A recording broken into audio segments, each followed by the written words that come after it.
Hey everyone, welcome back to another lesson here on the channel. I don't know what this little move is, but I usually do it in my intros. Today we're going to be going over how to start selling on Amazon in 2025. As a complete beginner, I'm going to be walking you through step by step from finding a product to sell, how to find a manufacturer to sell you the product that you're going to sell directly to the consumer, how to, find photographers and packaging designers, and even how to test some of your ideas before you go to market to see if they're good or not. I'm going to be trying to do that as efficiently as possible. The starting point is going to be product research. Now you've probably seen product research videos before.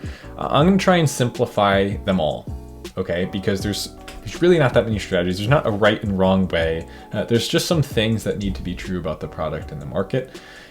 Even then, it's kind of a dichotomy. Most things can work viewed from the right place with the right resources. So don't get too caught up on this point. But we're going to be starting from either Jungle Scout or Helium 10. You can choose whichever one you like more and whichever one fits your budget more. They're both very similarly priced. I actually think they're about the same price at this point. At one point, there used to be more discrepancy. They're about like $80 a month with the code that's in my description, or $100 otherwise. It is an affiliate link, but you save money buying it through there, and it also helps support my free content here on the channel as well. So I do appreciate if you use my link. The categories here are super simple. They are already broken down here. There's not a bunch of subcategories that you need to understand. Arts, crafts, and sewing, patio, lawn, and garden, beauty and personal care, home and kitchen, musical instruments, sports and outdoors, toys and games, pet supplies, tools and home improvement, industrial and scientific, health and household. You can do office products as well. I would probably avoid baby electronics, cell phones, and accessories. Baby, there's just such an immense level of trust there that's hard to build, though, like a community of moms kind of supporting your product and working from influencers and social proof backwards. Appliances, no. Automotive, no. Clothing, caveat, you could do technically automotive. There's certain things in there you need ungating, what have you. Clothing, no. Grocery, no. Trust me here. Of these categories, you pretty much have free reign now. What I've selected, what's in here, go have fun, okay? This is Opportunity Finder in Jungle Scout, right here, Product Opportunity Finder. And so what this actually does is it shows me keywords. In the past couple of videos that I've done, I've shown product ideas. But just to get straight to the point, the number of monthly units sold, let's go with just 300 and let's go with 900. So we're looking for a specific range of monthly units sold right there. We are going to go price 19 to 39. And the reason for the 300 to 900 is, well, if we have 300 units sold a month, that's 10 units a day. If we sell 10 units a day at, go median price in here, $30 with a 30% profit margin, that's $100 a day. And so that's always been a number in my head that I like to try and hit. Especially, I know a lot of you are not full-time entrepreneurs. I know a lot of you are interested in starting your first product, interested in starting a side hustle. So I want to simplify this for you specifically, right? I know there's some grind culture out there and some big numbers that are really attractive to use and whatnot. Make 600 grand selling that. Most people don't want to do that. Most people, if you're anything like me, you just wanted to quit your job and make some cash. Enough to save away, and like that's healthy for so many people. That is a huge win in their life. And so why start with anything above that? Okay, now check this out. There are keywords here from all these different categories. There are prices. They are all within the units sold that we mentioned. You could do competition and seasonality if you really want to. We could pull, for instance, seasonality down to a medium or something. I tend to, and this is a good tip, leave these full blast and do the filtering myself. But let's look in here. So, geez, a lot of people want smelling salts, I guess. That's intense. Can't say I'm a fan. Okay, let's go now. As you're looking through here, there's a little bit of a nuance because you just are like trying to start selling on Amazon. You're like, well, what do I click on? Do I click on? Okay, there's some key context that will be helpful for you. Brand names like Ocean Dream, that's like a specific thing, right? It's not just a generic product. Same thing here. Dunlop, we don't want either of those automatically. Names. If you don't get what it is, if it's not a sentence telling you about a product, then it doesn't make sense for you to sell. I will show you the first thing that makes sense. I'll show you. And this, by the way, this happens when you have all of these categories selected. So I don't do this. I just actually was showing you which categories you can go into. For the most part, you want to like look at a category at a time. Now, like I said, you can do it the other way. There's lagging a little bit here. You can do it the other way. You can look at everything. I don't typically like to do that. And there's certain categories I like a hell of a lot more than others. I'm not interested in health and household. I'm not really interested in office products now. And let's even get rid of industrial and scientific. We've got 4 selected. If you research from here, look, you went from 51,000 ideas to 20,000. So you got the list in half. Much better. Already, we're getting to a place where, for instance, Velcro loop only. Velcro, I think, is actually technically like well, obviously it's a brand name, but I mean like it is a term that you wouldn't want to compete for. So it's like Q-tips. You see what I mean? There's all these little nuances to explain, but don't let it go become some big project that scares you away. If I can do this, you can do this. Seriously, straight up. Oh, and by the way, I don't know if you can see this well, but yeah, I'll zoom in. You could probably see it. 37K in the last 30 days. So lockpick set, that's a restricted product. Can't sell that. What is a shrimp ecosystem? Now I'm curious. Doesn't refer to a specific plant, product. I was looking at plant, so I said plant. So we don't want it. We want a very pointed term. Like a lockpick set is actually a good phrase. Chicken poop scooper. I remember pooper scoopers from back in the day. They didn't look like this. The dog ones were like okay, so organically, check it out. Like 1,000 sold at $48, the Coop Scoop.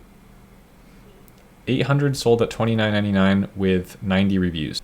An immense number of private label sellers trying to get in on it. Now, I want to use this as a segue.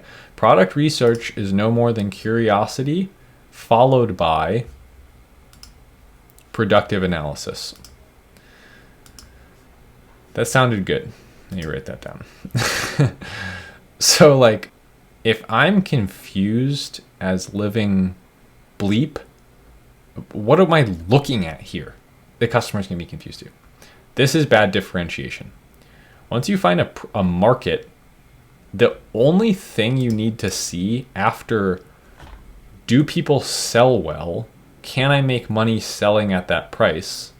Is how do I get them to want to buy mine? Like I said, I'm going to simplify it in today's video. That's what we're doing. So yes, they sell well. Okay, so at $30, this seller does $28,000 in sales with 90 reviews. So yes, they sell well. Right on, check. Now I go profitability calculator. Can I make money selling this? Before you do anything, before you differentiate, I'm so sick of hearing about differentiation. Go figure out if you can make money. So let's go to our next step. So Thomasnet is where I would start looking for most products. Certain products, you just can't source them from the US, and you'll get a feel for that naturally. It's like, I'm giving you bread, don't make me give you toast.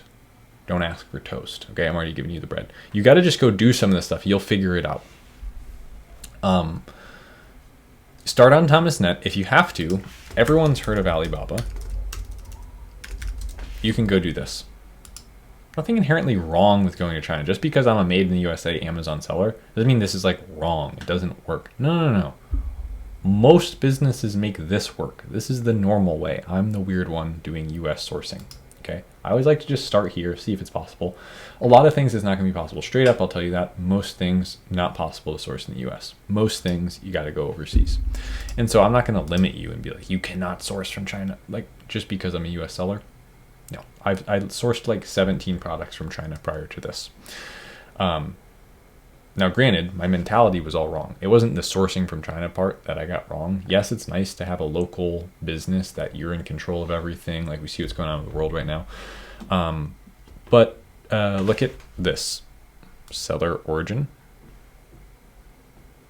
Country, region. Look how many CNs are there.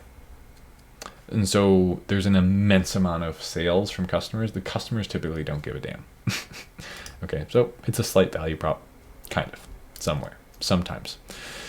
The thing that matters is, hey, this number here in profitability calculator, get rid of the 400. You don't need that. Just use unit manufacturing cost.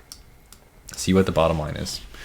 Already, I'll tell you right now, with the size of this product being the way it is and having to pay $7.72 per unit and only being able to charge $30, you don't have much wiggle room here.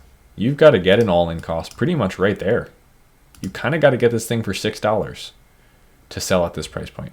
Now we had a competitor, the Coop Scoop, who was actually doing better at 48. They are clearly a custom product that you're not finding. So I'm curious if this is, I'm actually very curious, is this made in the USA? It is. See that? Made in the USA. They sell the best. They do 60K. They charge twice as much. So you can start to see where. And look at the listing. It feels like it was made by, it's not great actually, but it does have like this kind of homey feel. Okay, video. Kind of satisfying with the sound on actually.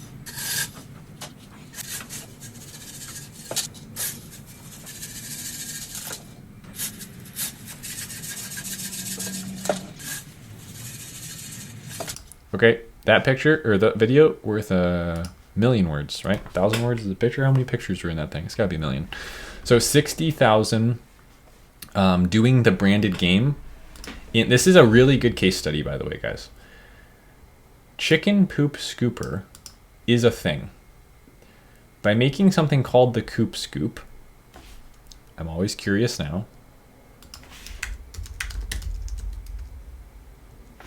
Go see website and content. Kickstarter and YouTube. Oh my God, 17,000 followers. They're doing better than I am over here. Let's see. I mean, they got more views than me. So they're taking it on their own heads as people that are the customer to make the product really good locally. It doesn't get better proof than that. The model that I did is being proved to you also right here as the best seller in the market is the one who did the made in the USA local version of the product that actually took the time to just make something unique that isn't the same as everything else and isn't from China. They're crushing it. Okay, so if I was in this market, they're here already. Pretty tough to compete with them now. They kind of did the thing I would have wanted to do. Does that make sense? So that's actually really smart because they're selling to chicken coop owners. That's a very American style product. Customer who's interested in agriculture, like they'll pay more for a better product, a better tool that's made locally. It's great. Great brand name. Great. Everything's clever. They could use better creative elements, better listing quality, but other than that, it's pretty damn good. Okay, so you find a product using a tool like that. Make sense? Right? You keep going through all of these are things you keep clicking on, keep seeing. Why are they good? They make sales. And I'm not going to give you a specific number. Just like look at what is 25% of their top line, and would you be okay with making that? And if there's too many people doing significantly more than that, I'll give you a quick analysis actually here. This being between like 500,000 to 1.5 million for most beginner markets, boom. You're pretty much good. You just use that. You don't have to like come up with some crazy number in here. That's the market size. That's monthly market volume right there. And this being a couple thousand or higher, that's the search volume of the term you're trying to rank for. You're in the game. Thomasnet, we went over. Alibaba, we went over. Okay, so you've come up with a product idea. You plugged into the profitability calculator. You reached out to manufacturers, got quotes up front, and then you start your R&D. Your R&D process happens right here, and it comes from knowing who the customer is. This is a great example. Again, the product that's winning is the most expensive product that's made in the USA because the product or the customer who buys this kind of product values that, and they are driving sales externally. I don't think we can discount the weight of how effective that is, which you can do for your brand. Don't think you can't. I am a regular guy who makes YouTube videos like the one you're watching right now is me sitting in my office that I just was doing Amazon FBA workout all day, wrapping up my day talking about what I, something valuable for you guys. Like, that's not a hard process. So you can drive external traffic too. Go watch Gary Vee get hyped up and start making posts on all social media platforms. You can do that as well. Okay, just touching on all the bases here. Fiverr. Fiverr is your hub for finding freelancers to do things like packaging design, do things like photography. One tip I have for you is if you're paying a freelancer, make sure they have already done work that looks like what you want. Don't make them do something new that's not their style. These are creatives, and so you need to work within their comfort zone. Does that make sense? People are good at certain things. Find different artists that are better at certain things and understand where you're coming from and work with them. Cool? Cool. Same thing goes for photography. Work with photography that you think looks sick. Okay? Like if the photography looks like, damn, I'd like the multi-million dollar brand, work with them. It's more expensive, but that's whatever. You need to invest in great creative. This brand would be even better if they had better creative. Okay, now I want to show you something really cool. And this is where we are going to have some real fun. You can test your ideas far before you invest any money in it with a professional ChatGPT account. It's like $20 a month. So check this out. 3D render a product in a 3D render a product on a white background in a long, tall box. The box is for a product called the Coop Scooper. It is a chicken poop rake, essentially. Make the packaging feel farmy and fun with boho chickens on it. Sorry, I was using maybe an old thread that couldn't do it. There we go. You guys ever try this? Comment down below. Rest in peach. Okay, look at this. It did a damn good job. Like, I'm not being facetious. There's some anatomical issues, a couple issues here. Let's just go try again. Good job. You just get another one. But let's look at that while it's loading another one, which is actually a pretty good strategy, by the way. Just like ask it to do it again. The Coop Scooper. And look, like even the design of the product is different. Like imagine you had a wooden handle, like an old barn rake and like an iron wrought instead of aluminum. It'll be, I mean, we're not looking for product inspiration, but this product actually does look like it would sell well if it was there. The packaging is really what I'm talking to you about, in the branding. And so that's usually the huge advantage that you have. The skill that I would build if I was trying to build a physical product company or just a side hustle in general would be to get really good at selling physical products in boring markets, because I know more about sales psychology than anyone else. literally contrast, get me to look at you. And then once you get me to look at you, get me intrigued so that I want to click further and learn more. Imagine like, look at this. Did they do another one? They did. Okay. First one was actually better. This is something that's really easy to do. Come to Amazon. Take a screenshot of the results. And we could just work like in here. Photoscape X is free if you have a Mac. And then we go drag the screen. Hang on. Screenshot comes in. Sorry, we need to go to editor. Screenshot comes in. Insert. Where's our little down? Like, how does it look on the page? Straight up. Do you have good contrast? Do you pull the customer's eye in? Like, these are how you sell. This is how you sell on Amazon. You just get really good at this. Just like, it doesn't have to be like, whoa, the product's so much different. No, it's different in one way, and it's only different in the way that's most effective to the customer. Meaning like the number one pain point you solved. And so if the number one problem with this product was blank, right on the front, solves this problem. And then this, and then the thing on, like, you see what I'm saying here? So that's easy. Like we 3D rendered and looked at the market with our future potential product on there.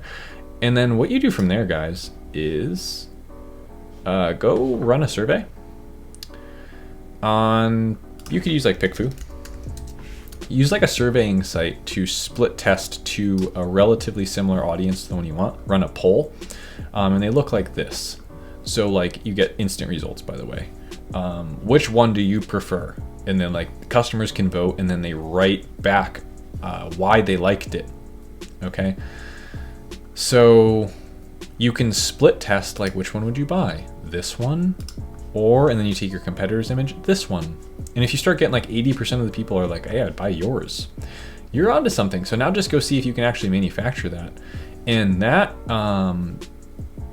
you know, obviously there are like a few more things to do, but like life kind of takes care of life. You start just like running, like take what you have, like increase your level of knowledge, and then like go put it into action. And then like when you get stuck again, go get more knowledge, and then put that into action, and then you freed up for a little while. And like that cycle, like in Ray Dalio's book, he kind of talks about that process of evolution, upward evolution. That's how you sell on Amazon in 2025 in like a relatively short video. I don't want to make this 3 hours long. It's not like, doesn't need to be like crazy, but this was on my mind today. I thought it'd be valuable to show you just how easy it is to do what I'm talking about with the Made in the USA strategy, and how well, I didn't plan that, by the way, finding the Made in the USA seller that's kicking everyone else's ass twice as expensive. It resembles my story a lot, but hopefully you enjoyed that. Be sure to subscribe down below. Yeah, thanks so much for being here. I'll see you in the next video. Later.